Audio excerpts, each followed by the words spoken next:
with no more ado, the Woodwoses and Wildmen of Suffolk, and possibly, as we'll see later, at least one wild woman of Suffolk.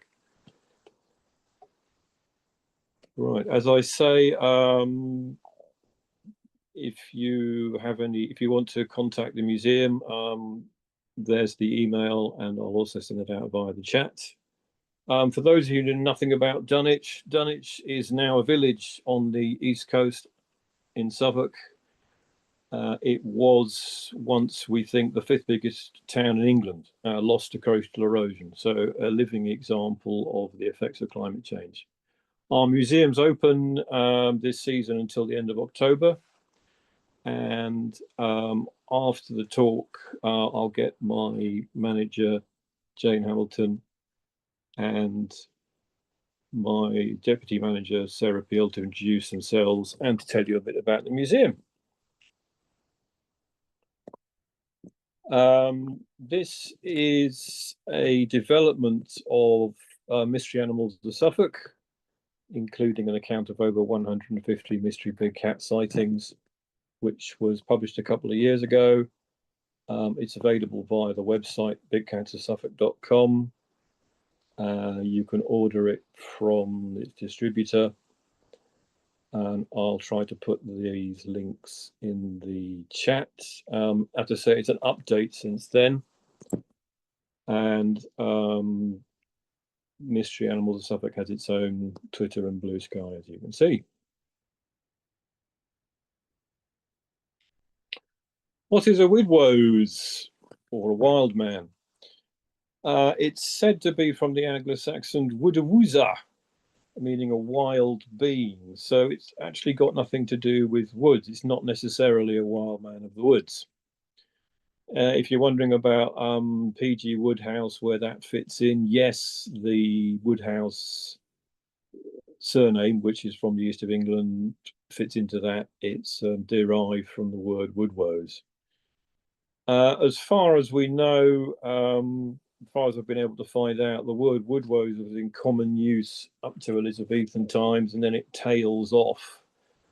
And from what I've been able to find out, it was a word that was revived by Victorian antiquarians. They tended to show off, and they like to revive old-fashioned terms. By then, in most of Europe, we were talking about wild men. In Germany, you've got the Wildmen, the wild men, and they're often associated with metals, with places where metals have been discovered. And there's lots of North German traditions about an area where there is mining and there being a discovery of metal ores through some wild man that was spotted. As we'll see, there's the Dutch Wildeman, a lot more detail about that later. And in France, there's the Homme Sauvage. So it's a tradition across Europe. Here's an illustration from the Christmas revels in Haddon Hall in Derbyshire. But this is a Victorian reimagining of how Christmas revels would have been maybe a century earlier. So it's perhaps a bit made up, or perhaps a bit embellished. As you can see, there's the usual Lord of Misrule, people dressed as giants. And there, standing in the middle, is a wild man with a club. And dressing up as wild man was a thing. And if you look at dictionary definitions of a woodwose in the 18th century, it will say a wild man or a person dressed as a wild man. And this is a miniature, it's in the British Library, from a ball. It's called the Bal Davids. That was in Paris in 1392. And as you can see, there's 4 wild men. One of them is tearing his costume off, and they're on fire, and they've dropped their clubs next to them. And one of them was King Charles VI, and he and 4 others burnt to death in this ball. They were dressed as wild men. Possibly they were using straw for their costumes, which is very inflammable. And it's surprising how many depictions of this event there are online that have been done over the years. Gawain and the Green Knight, can you spot the deliberate mistake? Should have been Knight. Thanks for that. The poem in the late 14th century, in the English of the time, in Old English, there is a reference to the woodwose that woamed in the Canaries, the woodwose that lived in the rocks in the waste of the Wirral, in the Wirral Peninsula that was then a dense forest. And also there's another wild man, a woodwose in Arthurian tradition. In some versions of the legend of King Arthur, the wizard Merlin, before he became a court wizard, was a wild man who himself lived in the forest. Possible explanations for why there are so many wild men, so many woodwoses in Suffolk, as we're about to see. There was a cult of Hercules in Roman Britain, quite a popular cult. There's quite a few altars to Hercules, possibly some of them brought from auxiliaries from Batavia, what's now Holland. And because Hercules, who was mostly naked, he just wore a loincloth and carried a club and sometimes a lion skin and was very strong and had a beard. It's thought that that might be some reference to Hercules, but I think it's a bit of a stretch to imagine his survival all the way from Roman times to medieval times. There was the Salvatici. They were a kind of hangout resistance movement that persisted a little bit after the Norman conquest. And they were often hiding out in the woods, and Hereward the Wake in Cambridgeshire was one example. And it's thought that some wild men may be a reference to this. As we'll see later, there's something on the coat of arms of the Earls of Suffolk, which is reminiscent of a wildman. So that may explain why there are so many of them in Suffolk. We'll look at the Flemish connection and the Dutch connection. And there was also a German connection. The late Duke of Edinburgh, who was descended from German princes, he had a wild man on his coat of arms. And the coat of arms of the Kingdom of Prussia, which evolved into the German Empire, also had wild men on it. And that symbol's also, you also see it on the coat of arms of adventurers who went on the Northern Crusades against the pagan kingdoms of the Baltic. And let's not forget that Dunwich had connections to the Baltic through trade. It was a very big port, and the port of Ipswich as well had trade with the Baltic as well. There are some accounts of encounters with wild men in medieval and early modern times, including a couple from Suffolk, and there are some dubious modern reports of encounters with something like it. Also, religious symbolism. A lot of the wild men appear in churches, and there was some religious figures who look like wild men. This is Saint Onufrius. I hope my pronunciation is right. He was an early father of the Egyptian church. He lived in the desert. He was a hermit who was a founder of the church, became a saint, and is often depicted as this wild man with a long beard, wearing a loincloth made of leaves. John the Baptist was a bit of a wild man. He's often depicted as quite hairy, wearing animal skins, living in the desert, living off insects. And of course, there was Nebuchadnezzar, king of Babylon in the Old Testament. And you may have seen that painting of him by William Blake. There he's on all fours with a long beard, otherwise naked, and he's got long toenails like claws, and he was living like a beast after being cursed by God. So there are religious references to wild men in the Bible, which may explain what they're doing in the church. Wild men featured a lot in pre-printing, best-selling literature. There's the Four Sons of Aemon and the Horse Bayard, which is a classic story from around France and Aquitaine in Belgium about these four sons and their huge horse, and they have all these adventures. And you can see in this illustration that they're fighting wild men on this island.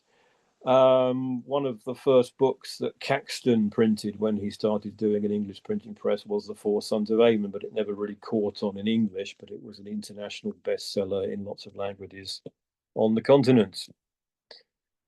The Romance of Alexander, Alexander the Great, the real deeds of Alexander the Great were quite spectacular, but for some reason, people felt the need to make stuff out about him. And there were these classical and then medieval versions of these stories about Alexander, in which he fights dog-headed men and is lowered into the sea in a glass jar and meets wild men. And here is one such illustration from the Bodleian Library. So again, another pre-print bestseller in many languages that features wild men. So people in medieval times who could read would have come across him in literature. There are a couple of encounters of a wild man in Suffolk. The first one was around 1169. There was an abbot in a monastery in Coggeshall, Essex, known as Ralph of Coggeshall, who wrote some chronicles in Latin. And as you can see, he describes at the time of King Henry II, when Bartholomew de Glanville kept a castle at Orford, it happened one day that some fishermen who were fishing caught a wild man in their nets. They handed him over to Bartholomew to admire. The wild man was completely nude and appears as a human in all his parts. He had hair on his head, but ruined and wrecked in appearance. He had a really long beard and was really too hairy and shaggy in his chest. And the Chronicles goes on to describe how he refused to speak even under torture, which seemed to be very standard in medieval castles.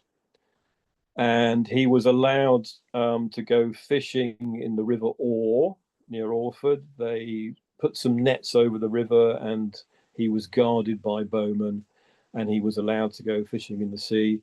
He seemed to like fish and he would squash the fish in his fingers and drink the juices, but he refused to eat cooked food. But eventually he escaped, or it is implied that somebody basically let him go. And Ralph of Coggeshall speculates that he may be some kind of strange fish in human form, or that some evil spirit had possessed the body of a drowned man. And also, there's the Wild Man Inn in Sproughton, and sometime around the 1490s, when there was something of a wool boom going on in Suffolk. The wool towns are very prosperous, and there was a lot of building going on. They were building an inn in Sproughton, which is a village on the edge of Ipswich. There's still a Wild Man bus stop opposite the Wild Man, although I understand the Wild Man is currently closed, but in the local papers recently, somebody bought it and they're doing it up now, so it may reopen. And it is said that during the building of the Wild Man Inn in Sproughton, the builders were terrified by the appearance of a wild man on local wasteland. And this is an old sign of the wild man. It looks like a bit like something out of the Flintstones. The current sign is just got calligraphy and lettering, hasn't got an emblem on it. So there's this story about the appearance of a wild man in Suffolk in about 1490 in the reign of King Henry VII. We'll come back to the Wild Man in a minute, the Wild Man pub. So there are woodwoses in Suffolk churches, a lot of them, as we're about to see. I talked to some experts on church architecture locally, and they couldn't really tell me what they were doing there. But we do know that there are an awful lot of woodwoses depicted in churches in Suffolk. And they're a bit rare outside the county. There is, as we will see, a cluster in Norfolk, and there are some other runs around the east of England, a lot of which are more secular, but it's rare to see wild men outside Suffolk. As we're about to see, we see them on fonts, on the stave of fonts, baptismal fonts, and they appear on porches of Suffolk churches, and also on the towers, some of them, one or two just on the roof, and there's at least one on a pew end, at the end of the pews where people used to sit. We were talking about Orford, and this is the Wildman in St Bartholomew's Church, Orford. A bit different to the one in the description in the Ralph of Coggeshall Chronicles. As you can see, covered in lovely curly hair, and carrying a club. They're often carrying clubs. And it's possible that the kind of cartoon depictions of cavemen carrying clubs that you see in cartoons might have been influenced by the old traditions of wild men. Unlike the kind of Bigfoot or Yeti or Sasquatch that people claim exist in other parts of the world, as you can see, he's got a much more human face. He's got a beard and long hair and a moustache, but his face is otherwise naked.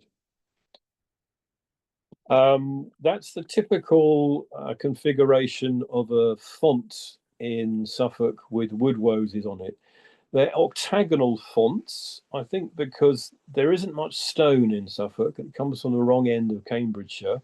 They're quite the trip to get the stone there. And the stone would normally arrive in a sort of square block, and it was just an easy shape to cut out of a square block. It's octagonal font. Often the octagonal font has got the four evangelists around the bowl, Matthew, Mark, Luke, and John, their symbols. And then you've got, it's flanked by these four lions. And sometimes between the four lions, you have the four wild men.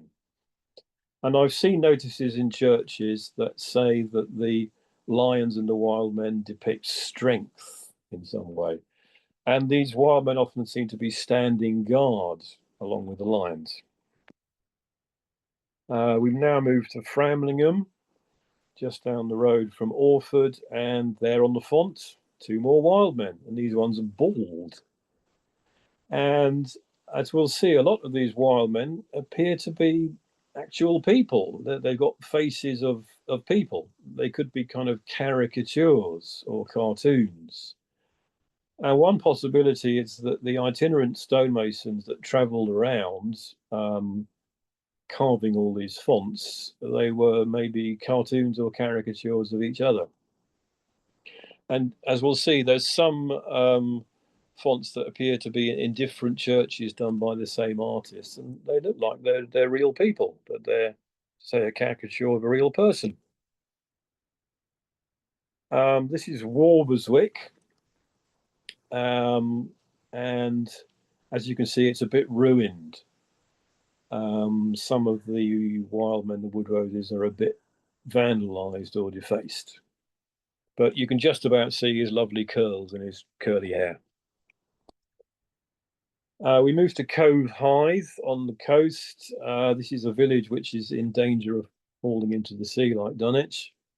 If you're walking in Cove Hythe, there's suddenly a sign saying stop, and the road goes over a cliff. And this is St Andrew's Church, Dunwich, and as you can see, they're damaged. And you've got these two wonderful woodwoses, or the remains of them, standing guard. There's two more wonderful woodwoses in Saxmundham Church, the town of Saxmundham in Suffolk. And these two have got these lovely contemporary woolen hats from around the time most of the woodwoses were carved. There was an act brought in by King Henry VII to promote the wool trade, whereby men of a certain status had to wear a woolen hat when they were out and about. So it's possibly a caricature of people at the time, but they've got these contemporary wooden hats. It's possible that these two were recut later, maybe in Victorian times, because I found an 18th century travel log which describes the font at Saxmundham, and it says it looks like the font at Orford or at Framlingham, and this doesn't look anything like it. And there used to be four, as mentioned in the guide, but now there are only two. If you remember, there's a scene in Hamlet where Hamlet is beginning to act a bit strange, and they say, "Oh, he went out without his hat," which was not only a sign of madness, but was technically committing an offence because there was a mandatory wearing of woolen hats for men of a certain status, and this is reflected in these wonderful woodwoses in Saxmundham. Now we're going to Barking, which is near Barking, Suffolk, is near Needham Market. And you've got two more of these woodwoses with these wonderful pointed beards, and one of them's got this ragged staff club. We're in Nacton, which is on the shores of the River Orwell, not far from Ipswich. And you'll notice this one here has got hooves, not feet, and also his fur's a bit different. This is because it was recarved in Victorian times and they had to work with what was left. So maybe it's a bit damaged. So they turned the feet into hooves and they did this kind of stippled effect for the fur. And they, I think, interpreted the 16th century woolen hat he was wearing as some kind of turban. Newbourne is near Nacton, possibly done by the same artist. And again, this is a Victorian recarving, and they seem to have interpreted the wild men as old men, given them old man's faces. And the rather bizarre one in Waldringfield, which is near Nacton and Newbourne, and this seems to be part of the same cluster. You seem to have clusters of local carvings of woodwoses where they seem to be done by the same artist. This one's been given a turban and he's got these strange hoof feet. Again, this is a Victorian recarving where they had to work with what was left, so they've interpreted as this animal with hooves and a turban. Now we're in Harkstead on the Shotley Peninsula, remote even by the standards of Suffolk, and opposite Harwich on the other side of the River Stour. And this one here is interesting because most of the woodwoses, the wild men that we've seen, are quite kind of masculine and muscular and bearded, but this one hasn't got a beard and seems to be quite slight and quite effete and maybe even feminine. And it's possible that it was a wild woman, and it's, you know, possibly with misogynist Victorians who were recarving it at the time, they didn't like the idea of a naked wild woman, so they gave it an involuntary gender reassignment, and it became a wild man, although, as I say, a rather effete feminine one. So that's our possible Suffolk wild woman. As we'll see, there are illustrations of wild women that are contemporary. We're now in Bilderston. It's quite near Hadley, and here we got one with this kind of relaxed, at ease, sort of standing around, leaning against something, resting on one leg pose. I'm not sure whether that's a club he's got or whether that's a sword. And he's got this little shield, which is contemporary, around the 1490s when most of the woodwoses were carved. The time in fencing, in sword fighting, most sword fighting, you'd have a little target shield. They were called targets. You'd have this little shield to parry blows, and they have these contemporary shields. You see them quite a lot with the woodwoses. Now we're in St Clement's, Ipswich, which has become St Clement's Art Centre. And there's another slightly fire damaged woodwose because somewhere in the 70s there was a fire and the font was damaged. As you can see, some of them are the worse for wear, and this is one in Redlingfield and North Suffolk, quite badly damaged and defaced.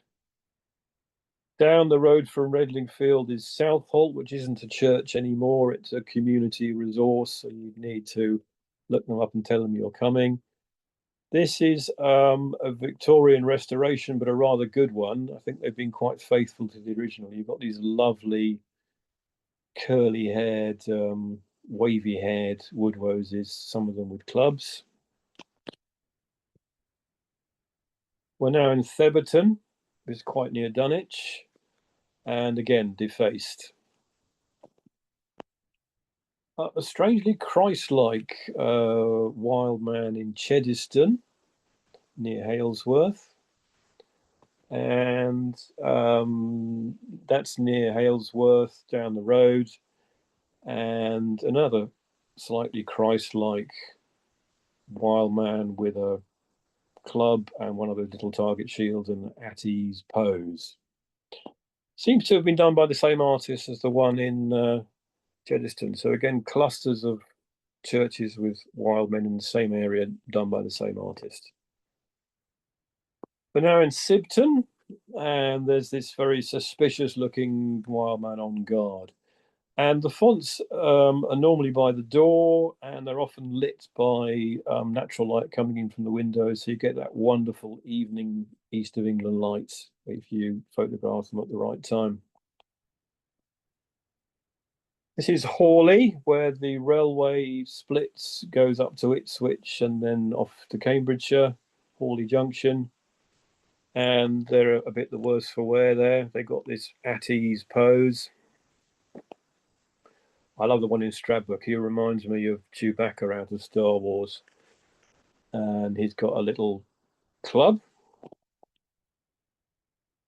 Now we're in Middleton, which is the nearest one to Dunwich. And again, that looks like a caricature of somebody. It looks like somebody's real face. This one's been damaged because they put a hinge on the font cover. They hacked a hinge into the cover to put a font cover in. So some of them were just damaged by alterations, and some Suffolk churches were, they've been restored, but they were ruins for part of their life. There's a couple of churches that we see here that had no roof in the 18th century and were ruins. So they were in a bit of a bad way. So just wear and tear meant that there's quite a lot of damage to some of these wild men. Now we're in Wisset near Halesworth, and you've got this Rodin's thinker, kind of thinking intellectual woodwose, stroking his beard at his at ease pose. And this is the only woodwose I found in Suffolk that has evidence of having been painted. The parish records record a parishioner paying for the font to be painted. And while I couldn't see it, there's a notice in the church that says there are these tiny flecks of turquoise paint. So they would have been painted in quite blingy, garish colours. This is a quite unique one in Norton in mid Suffolk. And there's a strange goat-like creature you can see on the right.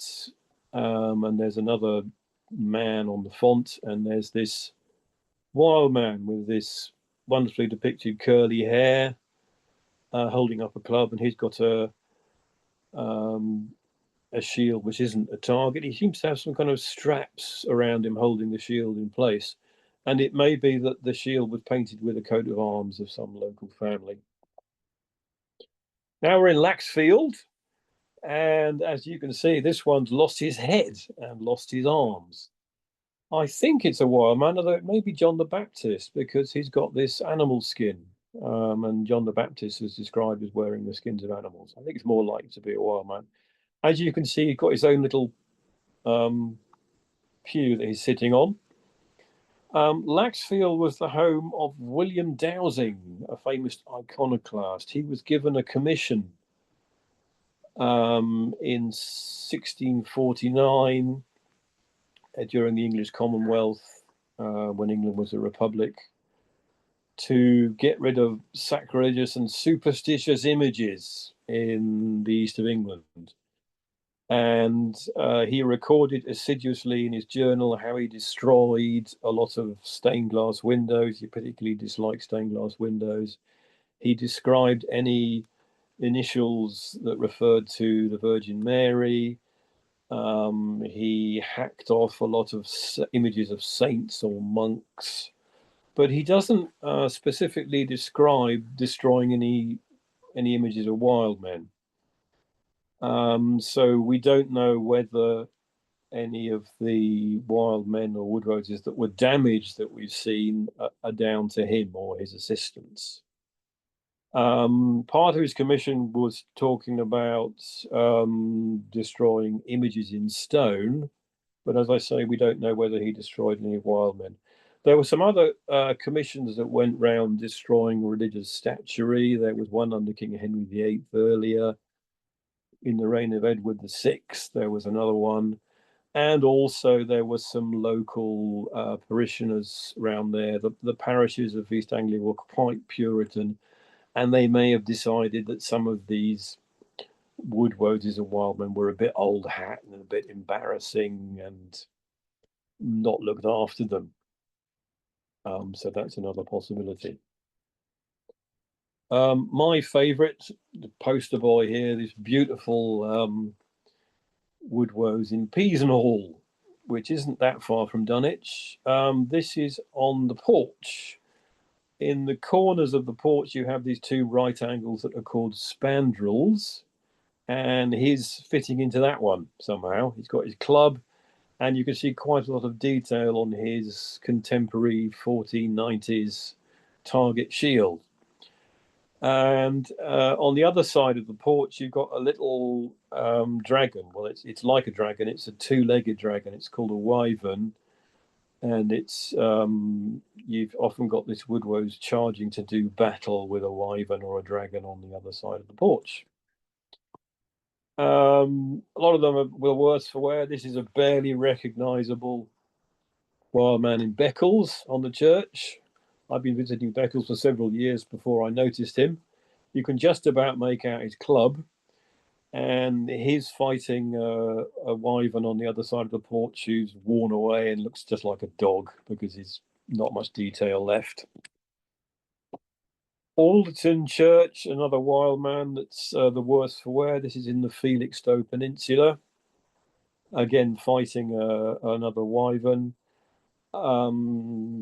It's worn away. This was a church that had no roof during most of the 18th century.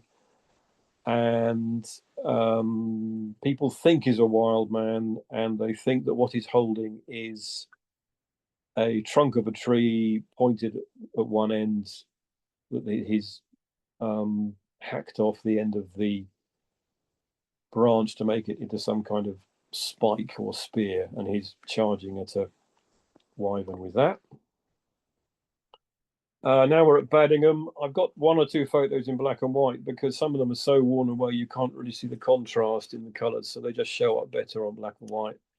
Very worn away, and again, we just think he's a wild man because he's got a club. Not much of him left. Don't know if it was vandalised by iconoclasts or more likely just worn away by the elements over the years. We're now in Sweffling near Saxmundham. And you can see on the left is a wild man, another quite Christ-like wild man who seems to have a little wreath around his head. And he's with his club charging to do battle. And you can see on the right, there he is on the left. And on the right is a wyvern with which he's doing battle. And there's another one, possibly carved by the same artist who did the beautiful one in Peasenhall. Another wild man on a porch in the church in Cratfield, North Suffolk, swinging his club, and you can see quite a lot of detail on his little target shield as he charges to do battle with another wyvern. And another one at Yaxley.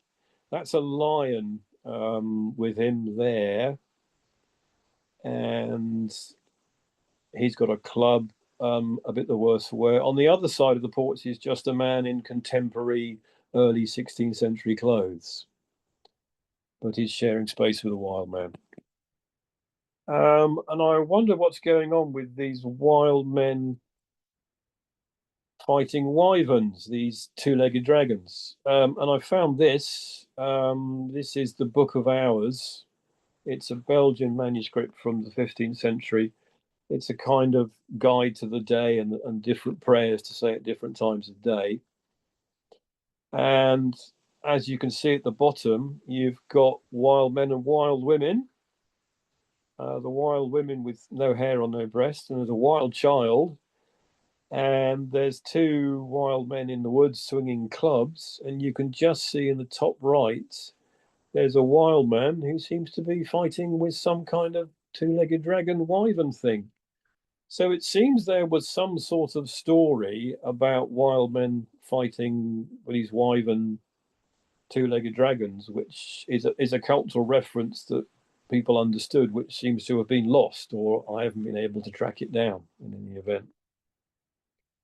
Leaving the county briefly, this is from Crocombe Church in Somerset. It's a pew end, and there are these two wild men with spears fighting a wyvern who's got two heads. And there's some local story about it was trying to steal their cider. It's a very, very West Country story, but there's some sort of tradition that survived, which is based on whatever this cultural reference is about wild men fighting wyverns, which I couldn't track down and seems to have been lost. Now we're in Woolpit, not too far from Stowmarket in Suffolk, mid Suffolk. And this is a damaged woodwose with a club, and he's in the church just with some other fragments of something. And there's a little notice that says that Wildmen were evil and came from India, which to a medieval person might as well have been the same as he came from Mars. It's thought that this may have come from a shrine that was separate to the church, called the Shrine of St Mary Woolpit, that was demolished by commissioners of King Henry VIII because shrines were thought to be superstitious, and it may have been the remnants of that. So it was probably on top of the roof of a not very big building. Now we're in Letheringham, quite near the Eastern Farm Park, near Wickham Market. And it's no longer a church, it's a community resource which is open all the time. And you can see there, behind some bars, the little exhibit, which is this woodwose, which we think possibly came from the tower. And it was found in a neighbour's garden being used as a garden ornament, and restored, and there it is. So we're looking at wild men on church spires, on church towers now. Here's one at Kelsall, sitting down. If you visited Kelsall Church for most of the 2010s, you would have seen some black plastic and some plastic ties holding it in place, because it was in such a poor state that it was feared that those two wild men on the top of the tower were going to fall off and injure somebody, but it's recently been restored. Now we're in Sudbury in South Suffolk, near the Essex border, and there's one with his club. You can see a little spike sticking out at the top of him. That's not original.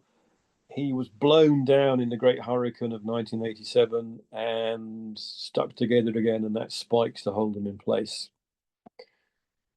Looking like some terrifying pirate from Pirates of the Caribbean or some Asterix character gone bad. There's a wild man on the roof of Mendlesham Church in North Suffolk, with a quite terrifying hairstyle. Not easy to photograph, some of these wild men on top of Suffolk churches, but I tried my best.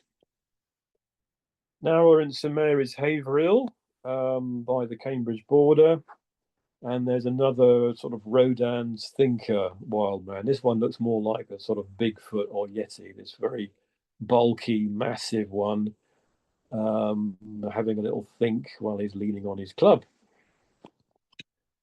This might be a wild man on top of Blythesborough Church. It looks like some sort of tentacled horror from Call of Cthulhu or H.P. Lovecraft, but it may be a damaged wild man. And there he is sitting, may have had a club on top of the Cathedral of the Marshes, the very big church at Blythesborough near Dunwich. Now we're in Wickham Skeeth, which is again remote even by the standards of Suffolk. I crashed a church service there to take a picture of that, which was very small, and they didn't even have any music. They were just singing. Fortunately, the font is usually by the door, so you can run in, open the door, and quickly photograph the font without disturbing a service. You can just about see that there's some sort of a damaged woodwose on the right, but the one on the left has been hacked off, as of some of the other figures. So this may be an iconoclast, or maybe there was a congregation that didn't quite have the same attachment to antiquities as we do, and decided it was embarrassing or old hat or in some way not cool anymore. As I said, most of the Wildmen were carved in the 1490s. So when the Reformation came around, they would have been at least 60 or 70 years old. One or two secular Wildmen in Suffolk. There was the handle of a gold spoon with a Wildman found on it quite recently in Woodbridge, which is now in the Ipswich Museum. And this is at Clare Ancient House in the village of Clare in South Suffolk. It was the town of Clare, one of the wool towns made prosperous by the wool trade. It's actually green now, and it shows up better in black and white. This house has been painted so many times that it's lost a lot of detail, but you can just about make out two wild men holding a coat of arms. And coat of arms is often featured wild men. The artist Albrecht Dürer, German artist of the 16th century, one of his subjects he returns to a lot is wild men on coats of arms. This is in Wingfield Church near Eye, and this is the tomb of John de la Pole, the Earl of Suffolk. He died of dysentery on the campaign of which Agincourt was a part. And on his tomb, he's resting on his helmet, which has his crest with his coat of arms. And the coat of arms is a Saracen. The Saracens were the much earlier Muslim soldiers who faced the Crusaders from around Turkey and Iraq. And it's a kind of a racist caricature of the time. It would have been a Saracen who was executed, so the head would have been a trophy. And as I say, it's got this kind of racist caricature with his broad nose and his earrings and a beard. But I couldn't help noticing that he looks a bit like some of the wild men. And there are three current or former Saracen's Head pubs in Suffolk. There's one in Sudbury, there's one in Newton, and there's a Saracen's Head business centre in Ipswich, which used to be a Saracen's Head pub. So I'm wondering if there's a connection to the Earl of Suffolk, and it was some kind of local pride thing, something from the coat of arms. There are clusters of wild men in churches outside Suffolk. I'm not an expert on them. I don't pretend to be able to tell you very much about them. There are a few in Norwich. We think that in the 16th century, when a lot of people fled the Dutch revolt against Spanish Habsburg rule, a lot of them came to East Anglia, and particularly Norwich. And it's thought that at one point, maybe 1 in 5 or even 1 in 4 people in Norwich spoke Dutch around then. The one on the left is from Acle on the coast in Norfolk. And as you can see, it's one of the few that show signs of having been painted. It's green. And the one on the right is another pew end, a rather Christ-like wild man, and he's got one of those little target shields.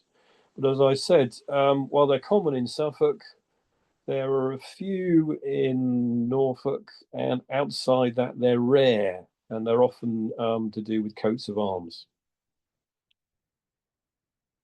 Would there have been wildmen in Dunwich churches? Those who know Dunwich know that it had at least 8 churches, and then they had satellite chapels, and the monasteries had their own chapels as well, and the Maison Dieu Hospital had its own chapel, and there was a leper chapel.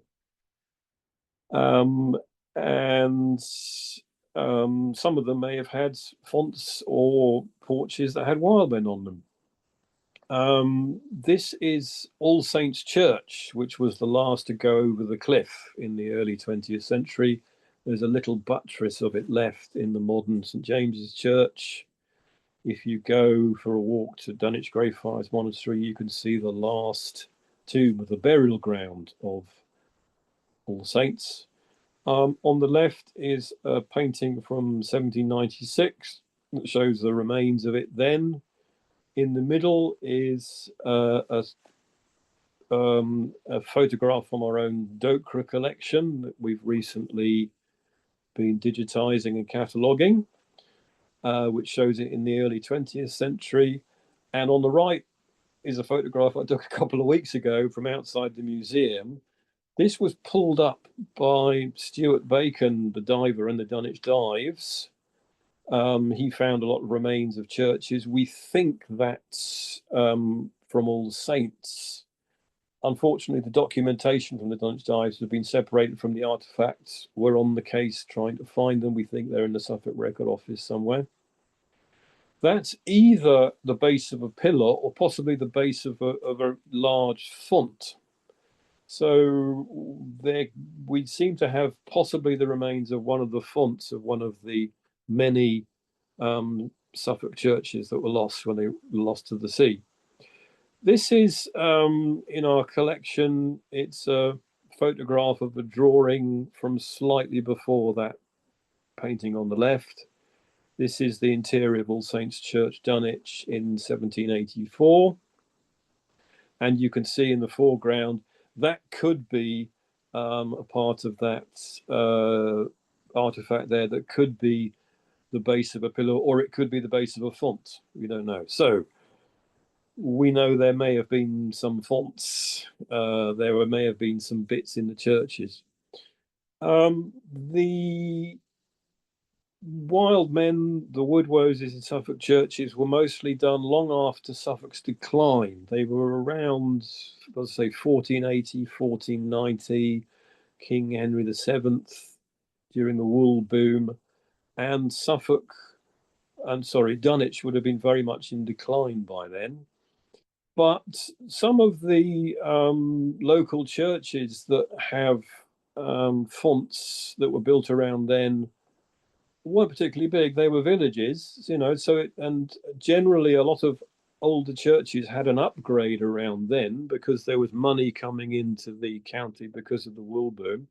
So it may be that some of the still surviving churches may have had a contemporary upgrade. So there may have been some fonts or some carving on the porches or on the tower that featured wildmen. And it may be that some of the other fonts in Suffolk may have been repurposed from Dunwich, because we know that there are other churches in Suffolk that inherited their organs or their pulpits or other of their furniture from other churches that were deconsecrated as villages moved. I'll leave you with this, and thanks to Sarah Peel, our deputy manager, for pointing this out to me. On the left and in the middle are 2 views of a head from our collection that was found in Greyfriars Wood in Dunwich. And Sarah noticed its passing resemblance to the face of the Woodwose in Woolpit Church. I wonder if they're related. So I'm wondering if that may be the remains of some kind of wild man that was in Dunwich. Returning to the Wildman pub in Sproughton on the edge of Ipswich, and that story about when they were building the inn in around 1490, and the builders were terrified by the appearance of a wild man in waste ground. There is a local tradition, though, that it wasn't a wild man, it was just a rather eccentric hermit who lived in the woods, and that's what they saw.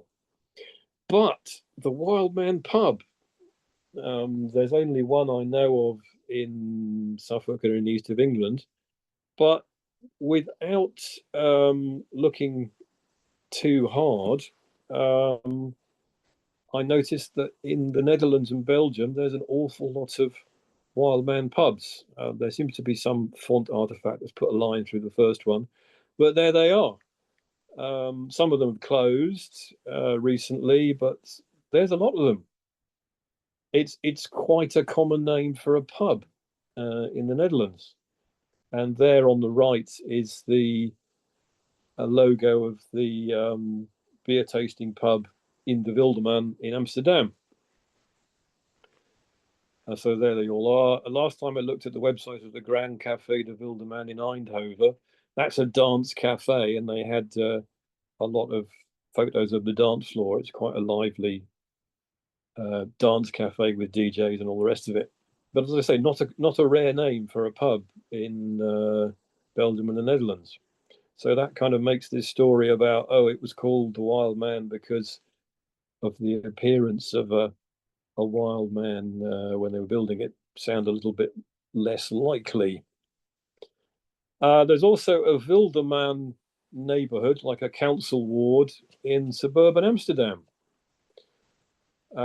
It just got a station on the suburban Amsterdam metro, and the neighbours, sorry, the residents have just agreed that the whole thing is going to be demolished, all 600 houses, and replaced with a much better version of the same social housing in that neighbourhood. But there it is, a neighbourhood in Amsterdam called Wildeman, Wild Man. Coats of arms in Belgium and the Netherlands with wild men are very common. Here are some of them. And that's Bergopzoom in the Netherlands on the bottom right. The wild men appeared just after the siege of Bergopzoom, when the Dutch rose against their Habsburg Spanish overlords in the Dutch revolt. But I just found out that there's a much older coat of arms which features a wild man and a wild woman. And it was somehow updated to wild men. But not unusual to have wild men on coats of arms in Belgium and the Netherlands. Some of you may recognize this painting, The Fight Between Carnival and Lent, Peter Bruegel the Elder, in 1599. It's now in a gallery in Vienna. It was painted in then the southern Netherlands, Belgium. And we're going to have a look at it in more detail. But if you look at the top left, you can see there's some people around the shop. There's a man with a crossbow and there's a man with a green costume carrying a club. We'll look at that in more detail. On the right is a detail from the fight between Carnival and Lent. There's the inn, and there's a man in a green costume with long hair carrying a club. There's a man with a crossbow behind him. They are enacting a little playlet, a little skit, which everyone in Belgium at the time would have known, which is the Wild Man or the Masquerade of Orson and Valentine.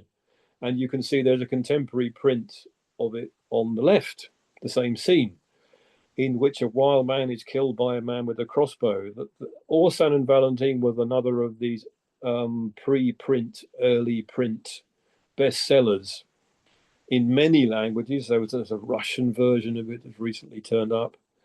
And again, it was one of the first books that Caxton printed in English, but it didn't do particularly well in English. But it was an international bestseller in many languages, and it has this story about a wild man being killed by a crossbow.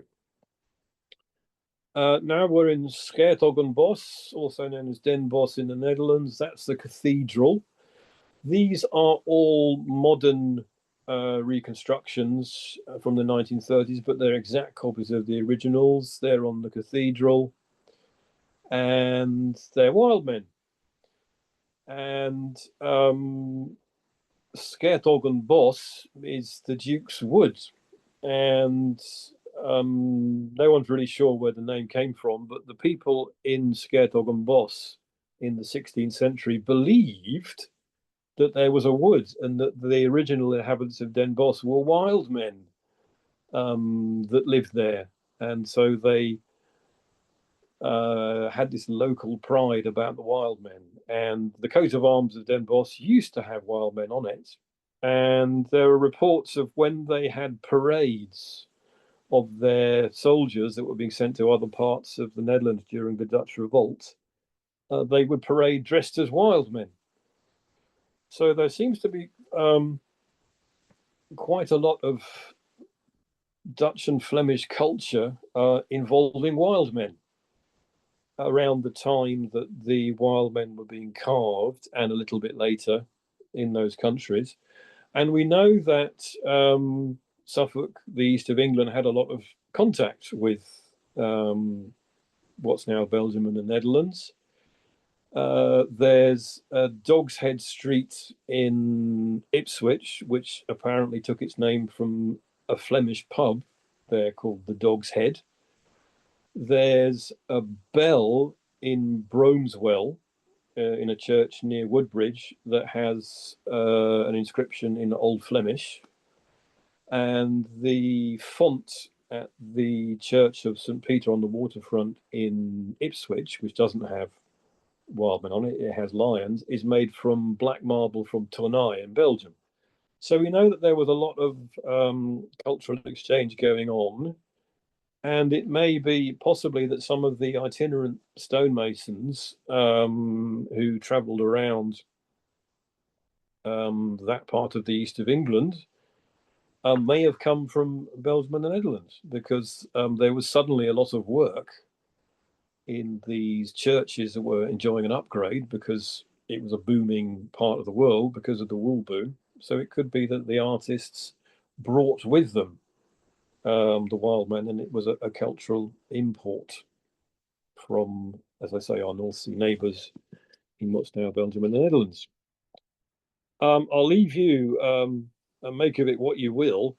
There have been a couple of modern encounters, claims of modern encounters with something like a wild man.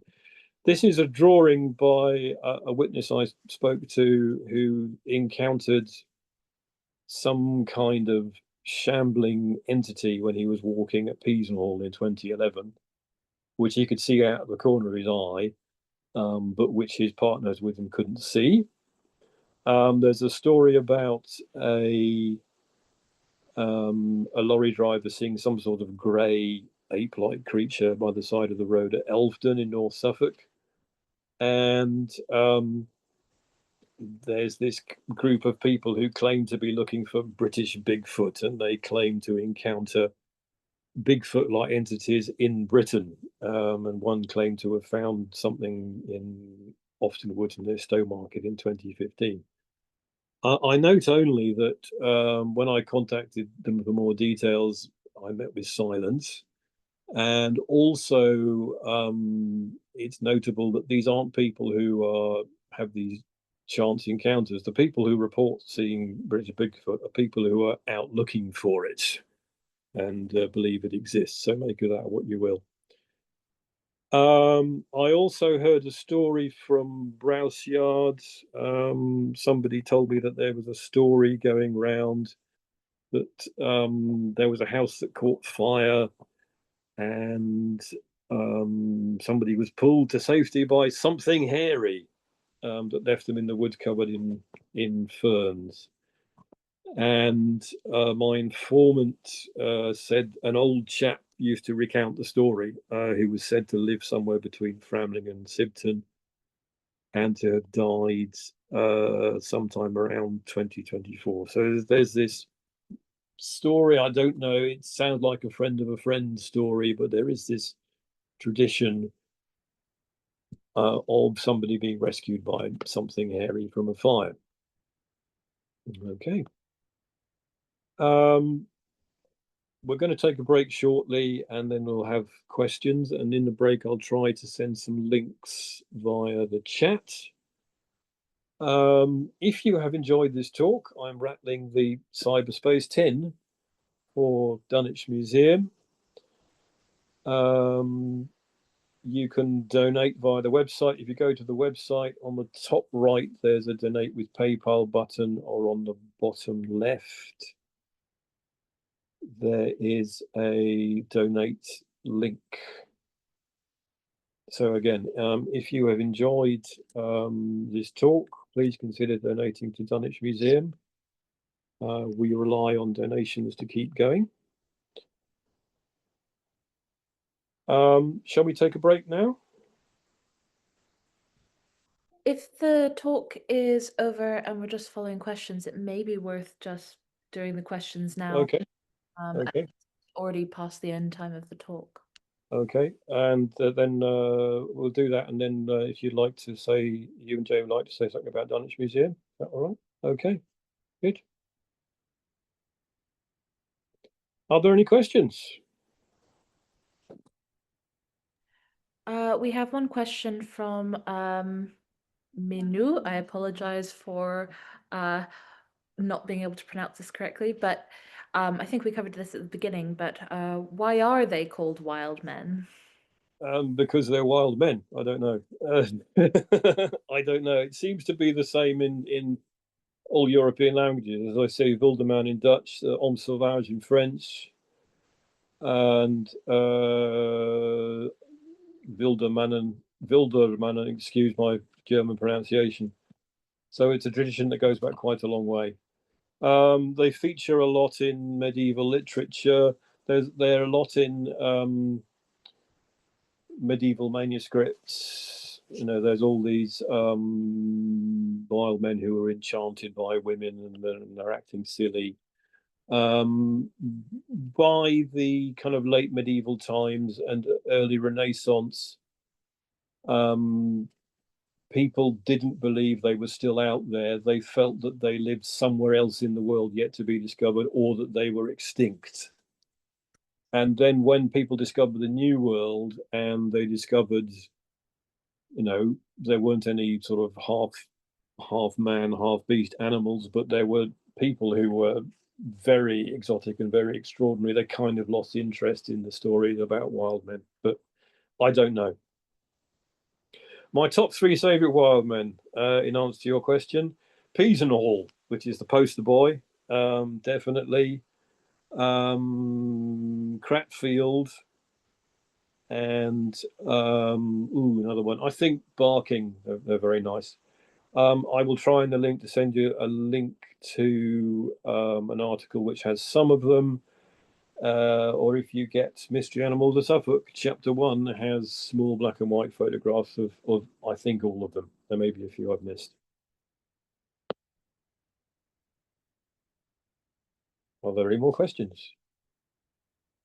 Question. 1 second. Can you hear me, Matt? Yeah.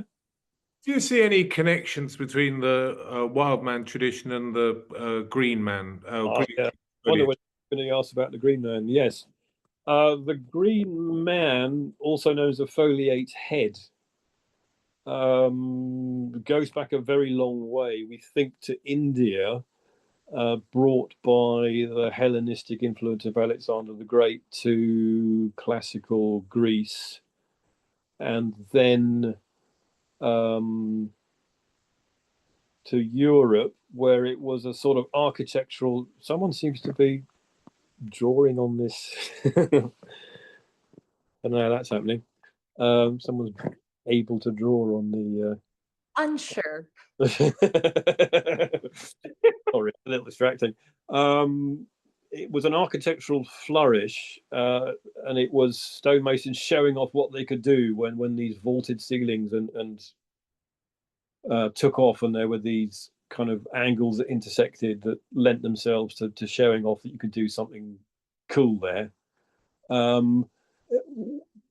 We today look at these things that aren't in the Bible in churches and think, "Ooh, that's some sort of pagan thing," but that they wouldn't have understood the question. Up until the Reformation, they would have just regarded the church as a place to showcase cool stuff and local cool stuff of which you were proud. And they wouldn't have distinguished between, oh, that's okay because it's in the Bible and that's somehow pagan. They didn't have that sensibility at all. Over time, the foliate heads being conflated with the Green Man and something pagan, but the phrase Green Man was invented by Lady Raglan writing to Folklore magazine in, I think, 1939. And the suggestion that it's some kind of pagan survival has, I think, been embellished. I've seen there are some churches where there was a wild man and there's a green man as well. So they seem to be different. And as I say, there's a green woman, we think, in Clare Church, St Mary's Church, Clare. I'm not a specialist on green men, but that's my somewhat limited understanding. If anyone can enlighten us. The latest scholarship implies that the foliate head, the green man head, comes from a biblical story. It was embellished, as you said, in Victorian times to fulfill a sort of neo-romanticism about pagan origins, but it's actually all post-Norman, and it came from France. With a myth or a parable about life restarting after Adam. That makes me think that the wild man perhaps has its roots in a lost biblical story. Otherwise, it's extraordinary there. Its presence within the architecture. I suspect it's got a narrative that's lost, like your wyverns, the role of and perhaps scholarship will reveal this. Yeah, there are suggestions that it's a kind of reference to when we are baptized, we become, or we confirm that we've become sort of human, and that without baptism in the church, we're kind of beasts, and that we risk falling back into some kind of wild state. Yeah, that makes sense. And there's that, and there's also this idea that they signify strength, and they're kind of conferring strength on people who are being baptized. Yeah. Well, the has an obvious iconographic significance that is entirely clear. But also the stave of a font, which is a quite long, thin, narrow space, is a kind of the space lends itself to having some sort of tall, thin, at-guard figure. There's also that, so fits nicely into that space. Well, thank you. It's great. Are there any other questions? Oh, yeah, we have one more in the room. 1 second. Well, one's an observation. My maternal grandmother was born in the late 1800s, and as a child, they used to play a game where if grass had been cut, they would bury their playmates in the grass cuttings and shout, green man, arise," and race off while the green man leapt out of the grass and chased them. Oh, right. But with the sort of Nordic connections, I wonder if there's any link between the Woodwoses and Beauty and the Beast. I don't know enough about Beauty and the Beast.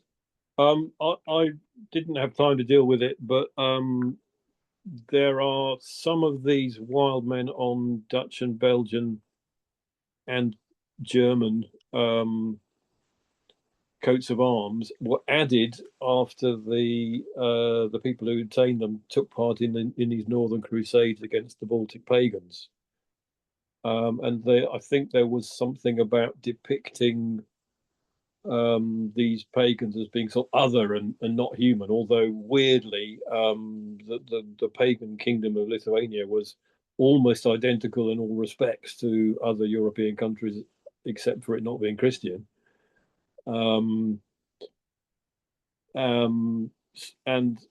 we know that there were quite a lot of East Anglians who were in that Northern Crusade. You know, there weren't that many English, but a disproportionate number of them were from the east of England, in East Anglia. And once they came back, there was the connection of the East Coast with trading with the Baltic, like particularly huge trees coming into Ipswich on ships from Poland and the Baltic. So that might be another connection there. We had one comment from the chat, again from Minu, saying protection would be a reason for depicting these figures in architecture, which makes sense. That's similar to the gargoyles and the grotesques, which are sort of, scaring away evil spirits and things. So it may be a symbol of that. That would explain the lions, and as I say, a lot of Suffolk churches have the fonts with the lions without the wild men, and there was some classical allusion to wild men fighting lions and using their skins, which is a sort of classical allusion that monks would have known about because they studied the classics.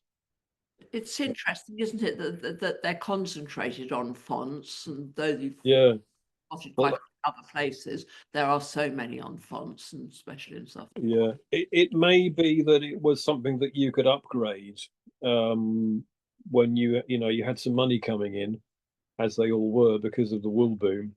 So they felt, let's have an upgrade, and this was because it was a freestanding object. It was easier to do than recarving porches or redoing towers or something. It could be as simple as that. Wonderful. Are there any other questions? Wait, one more coming through here. One second. Just a comment thinking about the churches and that Samson was something of a wild. Yeah. He fought a lion. Yeah. In Tombland in Norwich, there are these two huge, they're sort of 6 or 7 foot tall wooden statues, although they're not the originals. They're very good replicas, and they're now painted bright red because a lobster restaurant was there, which is now closed. They're called Samson and Hercules, and they look a bit like a woodwose, except that they're wearing skins, and they got clubs, but they are similar to the woodwoses in Suffolk churches in appearance. Very interesting. So at least it seems like there may be at least possibly done by the same art, similar style as done by the same artist, possibly, except that they're wood and they're a little bit later. They're early 17th century. If you can find them online. If you look up Tombland Norfolk, so Tombland Norwich, you can't miss them. Perfect. Matt, thank you so much for this fascinating talk. Like lots of really good talks. It prompts more questions as well as answers as to why they're in Suffolk, why Suffolk, and many of the questions that you've posed. And it's a very, very interesting area. Isn't it strange that the meanings of things get forgotten over a lot of time, and we're together again. So, and thank you very much for your research. It was really interesting to see all those wild men in so many different churches in Suffolk, and I've never really noticed them before, so I'll definitely I should have said something about the scales. The wild men on fonts are less than a foot high. The ones on the porches are going to be less than 2 foot long, and the ones on the towers are somewhat bigger. It's quite hard to tell because you're a long way off, but they're not big. But anyway, you can go and see them. At one point, the Diocese of St Edmundsbury and Ipswich, I forget what it's called, they did Woodwose bike rides where you could go and see 3 or 4 of them in a day, or 5 and 6 if you're particularly enthusiastic cyclists, but they haven't done that for a while. But yeah, I mean, as I say, they're in clusters, so you often find there's a few. I'll send the link, but Suffolk Church's website by Simon Knott is excellent, and that's how I was able to find them all. Perfect. Thank you. I'd like to say thank you to Sarah, who's organised the technology. This is our first online talk. We've been really pleased with the interest that we've had, but we plan quite a few more of these over the winter and into next summer. We've got quite a lot of rather interesting topics being suggested by people. So if you'd like to join our mailing list, please do make sure that let Sarah know and let her know that you're permitting her to add you to our mailing list, so we can keep in touch with both our online things and also our, in the flesh events that we run too. Thank you very much for coming to this event, and do consider donating to us. We are a membership organisation. If anybody would like to join the organisation too, it's very good value. It's £10 a year, and it helps us support the museum going forward.